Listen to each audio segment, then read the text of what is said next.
అరే కేసీఆర్ నీకు దమ్ముంటే ఈరోజు కోడంగల్లో నీవు అన్నావు, రేవంత్ అన్నకు ఒక సవాల్ విడిచినావు, మేము 50,000 మెజారిటీతోటి రేవంత్ అన్న రాజీనామా చేస్తే గెలుస్తాము, ఓన్లీ నామినేషన్ వేసి నరేందర్ రెడ్డి గారు ఇంట్లో ఉంటారని అన్నావు.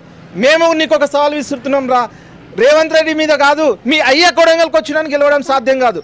ఎందుకంటే రేవంత్ అన్నట్టయినా ఏదో కొడంగల్ ఒక మామూలుగా కాదు, కొడంగల్ ఉన్న ప్రతి ఒక్క యువకుడిని కానీ, ఒక మహిళని కానీ, ఒక అన్న, ఒక పెద్ద వృద్ధులను కానీ ప్రతి ఒక్కరితో ఒక సహవాసంతో, ఒక ముఖ్యమంత్రి అయినా కానీ ఆయన ముఖ్యమంత్రిలా ఫీల్ కాకుండా ప్రతి ఒక్కరిని ఒక సోదర భావంతో, ఒక అన్నదమ్ముల, ఒక కుటుంబ సభ్యులుగా చూస్తూ వాళ్ళకి ఎలాంటి ఆపద వచ్చినా అని హాస్పిటల్లో చనిపోయిన ప్రతి వ్యక్తిని కూడా ఈరోజు వెళ్ళి పరామర్శిస్తున్న ఘనత ఒక ముఖ్యమంత్రిది.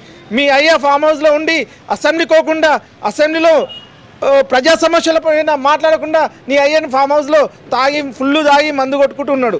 అటువంటి వ్యక్తి మీ అయ్యనే అసెంబ్లీకి వస్తలేడు, మీ అయ్యకు ప్రతిపక్ష హోదా కావాలంటున్నావు, ఈరోజు నీ కొడంగల్ వచ్చి ఇష్టం వచ్చినట్లు మాట్లాడుతున్నావు.